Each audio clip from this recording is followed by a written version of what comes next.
Guys, hi.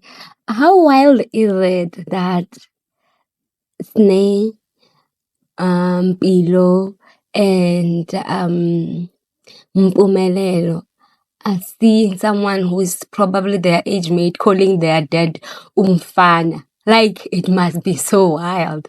Like, when she said promises kept by umfana, I was like, must be wild for these children. Must be very, very wild because I don't understand how. Like, I wonder how is it to be in Mzumbe on Wednesdays and Thursday 8 p.m. Like, do they even watch it, or they just get they get the ache from the show type of thing? Like the kids, the mothers, everyone was going, yo, this man is embarrassing us. Like, like he is embarrassing the family. Because how is he just being fine? I think this is part of the reasons why he doesn't want her. He doesn't want her to call him baby, and he doesn't want her to call her all those things because he knows that his kids have partners, and those partners call them. But I don't know, that wouldn't be wild. But the fact that it's someone his kid's age that's calling him baby, that's probably the thing that he's going, it was fine when I did it with MaKhwela because my kids were not her age yet. Except that, what's her name? That lady. His name is 5 years younger than MaKhwela, but then she was still a child. So it was like she's still a teenager, like around 15, and MaKhwela was 19 or 20. And yeah, it was just like, is he, I don't know, is he attracted to teenagers and kids? That must be something else, because I don't understand how MaKhwela and Mayan is not cool with this MaKhwela's thing, but how is MaKhwela fine with the fact that Ugel uphuma kuwe in the same side that Ugel, what did she say? The problem is that sometimes my Zulu just goes off, right? But she was saying that MaKhwela, the reason why she doesn't like her is because she was just ugel wasendaweni, and MaKhwela is ugel wasendaweni.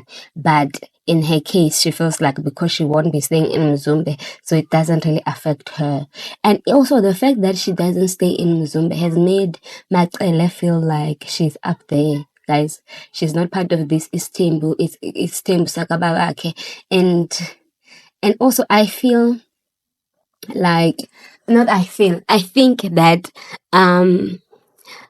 Mseleku did not address that ish of her saying that it's Tembu is not hers, it's Ubabake's is Tembu, when it's basically all there is Tembu's. And also that thing of that she keeps saying that she didn't marry someone's husband, yet she's married to someone's husband at the current moment. Like, what? Like, I just feel like, I don't know, man. MaKhwela head was coming all right. Actually, she was not, but she has always had that thing of yena umamkhulu, so she is upper, she's better, she's all of these things. So that's why she thinks that Mayeni thinks the same way, while Mayeni is just living her life and enjoying whatever is left with her husband, because I don't know, with those underlying conditions, what's there to enjoy? Maybe his money, if there's money even, because they had to pay his medical bill. Like, I'm just wondering why they are still there. Also, MaKhwela's Ubumenemene is coming out, right? The fact that the 20 years was skipped and he's still marrying someone else and she's participating in it, as much as she refuses to go to the house, and she still took the thing that was meant for the eldest woman in the family, which is Usni.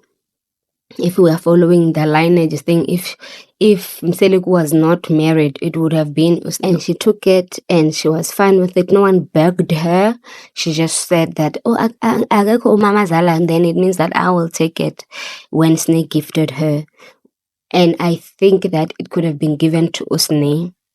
because she's not she's Mseleku's child, and MaKhwela is Mseleku's wife, and that is meant for. I don't know much about the Zulu culture, but I don't think that she should have taken it. And because she when Mayeni asked in the first episode, the second, she asked her if she's Mseleku's mother, and she was angry about that. So why is she taking things that belongs to Umamazala when she told that girl that she doesn't have Mamazala? She should have said no. Usni and the kids could take that gift. It wouldn't have hurt anyone. It would have just cleared the things to say that she's not interested in these things. And to show that by an actor, guys, MaKhwela was sitting in the house with a dress that looks like it's an outside dress. So I think there could be a little bit of acting. And I mean, even Khumalo always has face beads, so it just shows that they prepare for the scenes. They might be a little bit of directing, a little bit of acting here and there, but it could be their real life. Even this thing, remember, I kept wondering if the lobola is actually a real thing or not. But you know what, I will just eat up whatever they are selling us at this moment, but I think that it could be real. And also, even though we didn't see what is her name, MaKhwela's mother at the lobola negotiation, and yeah, they didn't do a lot of things, but I think it's because of my cultural difference to their culture, right? And I don't understand a lot of things around it. But from my point of view, that was not a first visit. And if it is not a first visit, why did they ask MaKhwela if she knows those people? Because if they said that according to what they had negotiated before, around Uvulamlomo will be 16,000, right? Because they had negotiated it before. But then on top of that, Uvulamlomo was 16K that they had negotiated, which means it's not a first meeting, but it's not a first meeting, but it's still, you are still discussing some things. Guys, make it make sense. Like the director sometimes forgets that there are details that will be important. Like that nail thing, they could have just told Snake to do the same nails. Why must they look different? I don't understand. Why would they leave it up to us to determine whether it's a real novella or a telenovela? Like, no, they shouldn't be doing that. They should keep the same. When they are doing the things, they must keep it flowing, keep it moving. The people wear the same clothes, the people need to keep the same nails. Just don't leave it up to us to determine. Why is that? Why is that? Even this Mseleku guy, right? He looks so much healthier in that picture. Why am I saying that picture? In that scene. And I was wondering, when was this done? Like they now I feel like they must give us dates. You remember the other part when they showed us when Mayeni had left the house and whatnot, they showed us the date. When the lobola scene that was done in 23, they showed us the date. But I still don't believe that those guys, that scene was taken it was taken before Mseleku fell sick. We could see that. But like, it was taken before Mseleku fell sick. I would only have believed that it was for MaKhwela if they had said, ugel wasendaweni, or nihamba niyosikhongela kuthi koMaKhwela, or something. Like, I just wanted them to say. And then they don't mention her name. Like, it just looks like they are making it up. But guys, did you see that Ubaba that Mseleku sent to do negotiations? He's saying the same thing that people say. He needs to be a man and fix whatever is going on in his family. When he was complaining about the fact that the other wives are not in approval of the fifth wife, so that's part of the reasons why they had to do it there and stuff like that. That guy told him straight to the face, fix your stuff. Fix this whole thing, instead of holding meetings and that do not have an objective, like that other meeting about the trip. You could have said that, are you sure you guys do not want number 5 or try to beg. I don't know how he begs these women, or maybe this is how he normally does it. They say no. When they say no, or they say we don't like it, and then as long as the wife, who is probably in this case it was MaKhwela and what's the other name?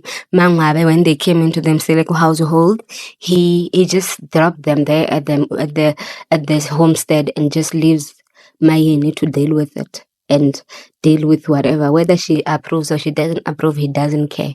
He just continues living his life. And also the thing where he is, I don't know if MaKhwela is comfortable with this thing of him saying that she will be the one that will determine when they will go back. She will be the one, she will lead them. And I'm just like, she never asked for this. She never did. She may have agreed to marry a polygamous man and all of these things according to him. But according to her, I remember she had a meeting with MaKhwela and she told her that she never planned to marry a man that will marry other women. She was just surprised by it. And lucky for her, the second wife was not staying with her in Mzumbe. She was staying somewhere else according to what people are saying. But on top of all those things, this guy lies, basically. Even now, he's saying it relies on her because he has had people on the internet that keep saying that Mamkhulu is the one that determines whether you marry if this third and fourth wife and stuff like that. And I'm just like, you are putting this person at hyena's mouth, because the other women are gonna eat her up for saying for being the one that's responsible. You know, in the next meeting, you know how Mayeni says Snacks comment. Remember the other time she told him, I get it, you have one person that will never leave you no matter what. And she called I can't remember the word, but she was saying that uMaKhwela uyabekezela type of thing, and she will be the only one remaining. She's so sure of her, and that's what Mseleku had said. Even now, when they say that this is Thembu, this number 5 is for MaKhwela, what is she going to say? She has taken the basket. Her husband has said that he will be the one that will tell us when we go back. So when they go back, they will ask MaKhwela, so did you approve of this? How is she going to feel? She's going to be so mad, and she'll be telling people, do not enter into my marital things. And I'm just like, ma'am, it's not only your marriage, it's you all's marriage, and now you are acting like your marriage and your agreement with this guy is special, when we all know that it's not special. He lies, he backtracks on his promises. He's just a guy. Guys, I feel like Mseleku is just a man. Period. He's a dishonest man, because I don't want to paint all the men like that, but he's a dishonest man. He's self-saving. His kids are just, the people that his wife birthed and stuff like that, and he wants more of those people, and they are just numbers. So I don't understand why this lady wants to act like her marriage is different compared to the ones that they have. Yeah, they may relate differently, but it's the same thing. He lies to all of them. He makes promises to all of them and break them, and then complain about it, and then cries about it, which I feel like his crying was understandable, because when you feel like you are at heaven's doors and you don't want to go yet, and you're just surprised by being alive, and then now you will be talking about how inclusives have given you an illness. The next thing, Mseleku uyathwasa. The next thing, Mseleku uyathwasa, because the next thing, Mseleku uyathwasa, and he says he has indlozi because indlozi has made him sick. Hey guys, these murky waters where you're not sure of where things will go and stuff like that, and then people just live their lives. Guys, no ways. noise. Now that I have taken a wrong turn, I would like to come back. Thank you guys for watching this recap. That's it from the Reality React channel. Please like and subscribe to the channel and comment on the videos. See you guys in the next one.